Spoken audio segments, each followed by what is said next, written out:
Isang pinagpalang araw sa ating lahat. Ngayong araw is February 17, 2024. So, ngayong araw is ipagpapatuloy natin yung nasimulan nating series na Cultivating a Thankful Heart.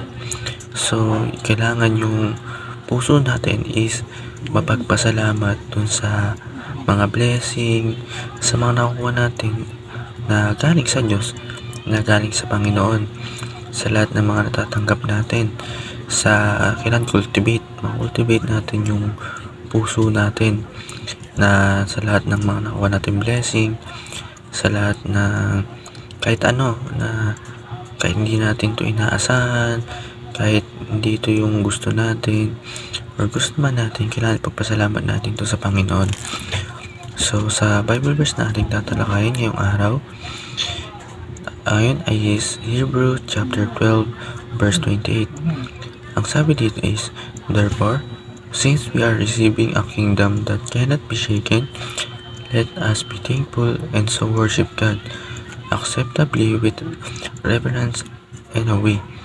So, kailangan magpasalamat tayo ng sapat o sapagkat na tumatanggap tayo sa isang mga blessing or dun sa lugar na tahanan ng Diyos, na kailangan magpasalamat tayo lagi sa Kanya. Sambay natin yung Diyos na parang yung pagsambay natin sa kalugod-lugod siya sa lahat ng bagay, sa lahat ng oras, lahat ng panahon. So, sa ating unang teaching, thankfulness is a habit to develop. So, yung pagpapasalamat or yung thankfulness is kailangan maging habit natin to na kailan ma-develop to sa tabang tumatakbo yung panahon. Sa habang palipas yung panahon, kailangan mas nag-i-improve yung pagpapasalamat natin sa lahat. So, sa pangalawa, thankfulness should include spiritual blessing. So, yung kapag tayo ay mapagpasalamat is kailangan magkaroon tayo ng sobrang blessing through spiritually, na kailangan lagi pala tayo magpasalamat sa lahat na tatanggap natin para makakuha tayo ng blessing. So, sa last na ating teaching, thankfulness is a part of worship. So, di ba sa pag-worship natin, ang ginagawa natin is sambay ng God, sambay ng Panginoon. Through that, na pinapasalamatan natin siya, nagka-thankful tayo, sinasamba natin yung pangalan niya sa lahat ng mga nakuha nating blessing, sa lahat ng mga biyaya na pinagkakaloob niya sa atin sa pang-araw-araw na kahit di natin inaasahan. Sa ating application muna, form a habit of thanking God all the time.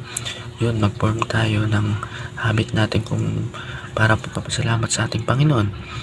Kung ano ba yung dapat nating gawin or dapat kasanayan, paanong paraan na ikakalugod-lugod natin yung ating Panginoong Hesukristo.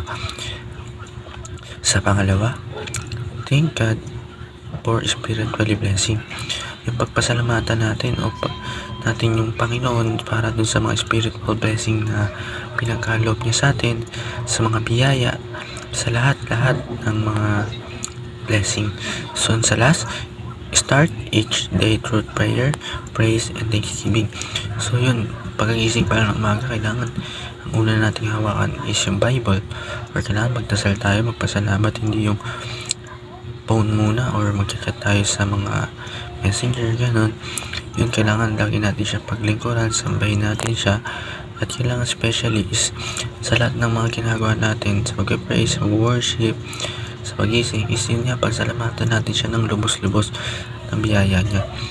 So, sa ating discussion, why should we thank God for spiritual internal blessing more than the material and temporal blessing? So, yun sa ating kasagutan. Tayo ay mag-comment sa ating comment section sa baba. Na way makapag-share tayo ng ating kasagutan, and especially para sa ating Word of God, ng ating mga Word of God. So, ayun, natapos na tayo sa ating talakayan ngayong araw. Naway may natutunan tayo sa ating panonood, and ang panalangin ko lang is mag-improve tayo or matuto tayo magpasalamat sa ating Panginoon sa lahat na natatanggap natin. And mas umunlad tayo sa pananampalataya and matuto tayong salamat.